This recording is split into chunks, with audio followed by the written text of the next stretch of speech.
Hi guys, Phil McGilvray here, founder of Grandma's Jars Budgeting and passionate budget coach.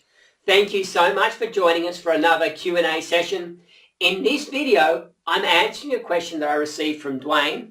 And Dwayne's asking, what is an offset account and how do I use it to help me budget?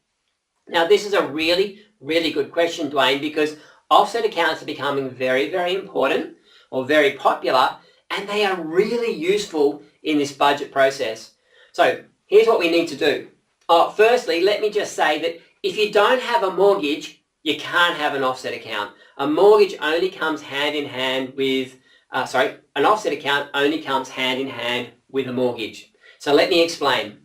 Let's just say you have a offset account, let's just say you have a mortgage, and that mortgage is $100,000. Yes, I know there's many of you that are going, I wish that's all my mortgage was. But the reason I'm using this figure is it's really easy for the maths. So we've got there a mortgage of $100,000 and we have an offset account. Now basically what an offset account is a bank account that sits alongside your mortgage, and any money sitting in that offset account is considered by the bank as money off the mortgage. So if I have $10,000 sitting in my offset account, then the bank will only charge me interest on $90,000. So they're looking at these two combined and saying you only owe $90,000 from the perspective of paying interest. So it's a very powerful little tool, because if you think about it, if I'm paying interest at 5%, then what that means is each year I am paying $5,000.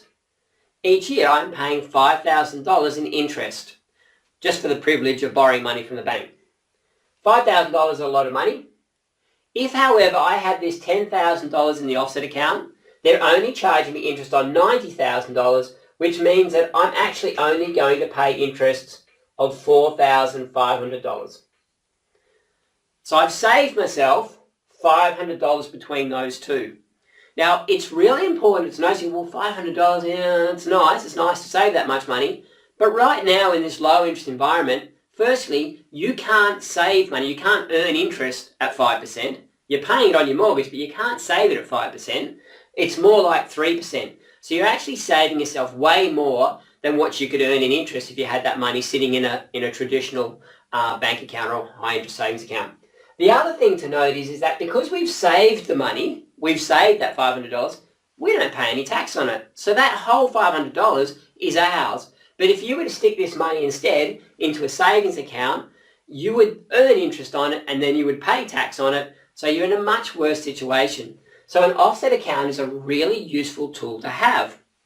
Now, what I want to tell you now is that it is an excellent tool to have, but a lot of banks and mortgage brokers will tell you that an offset account is exactly the same as having a redraw facility. And basically a redraw facility is where you're putting money into your mortgage and then you can pull it back out again. And the money that's actually in your mortgage, yes, it does save you interest in exactly the same way, but where I have a problem with it and where I've seen huge issues many times is that once you start dipping into your mortgage, even if it is money you've paid in advance, it becomes far too easy to keep taking money out whenever you need it. By having an offset account, however, you have a boundary. This is my mortgage, I do not touch this. No matter how far in advance I am on my payments, I do not touch this, but my offset account, that's okay. Separate bank account, it's got a confined amount of money, therefore it's a much safer tool to use. Now there are two types of offset accounts. Firstly, the more traditional one is a very, I was going to say unfunctional, but that's not really a word. It doesn't have a lot of functionality to it. Basically, this traditional offset account, you couldn't have direct debits or periodical payments or anything like that coming from it. It's like one of the high interest online savings accounts. You can put money in there, but it's actually hard to get it back out. It only comes back out through one other account. So it's very good as a savings account in that once you put money in there, you can't just spend it on a whim. You actually have to plan in advance to spend it, which means that typically it doesn't get spent. The other sort of offset account, so that's very good as a savings account, as your cash reserve, rainy day fund and so on. The second type of offset account is what you call an everyday offset, and these have only started becoming popular in the last 3, 4, 5 years. An everyday offset account is an account that has all the same features as an offset account in terms of saving you money, but you've actually got all the bells and whistles that go with a normal working account. So you can transfer money, you can set up direct debits, periodical payments, and pay off your credit card, which makes it really useful. So what I encourage people to do is to use that offset account as their working central account, where all your income goes in and all your direct debits, periodical payments go out of. It's a fantastic tool for that. Now, if you could get both, if you could get one of the traditional offset accounts and use it as your savings account, and you could get an everyday offset account and use it as your working central account, then that would be the perfect scenario for you. Because not only are you saving money on the money you've got in savings, but you're also saving money on that money that's accumulating for all your future bills and expenses. That is a perfect scenario.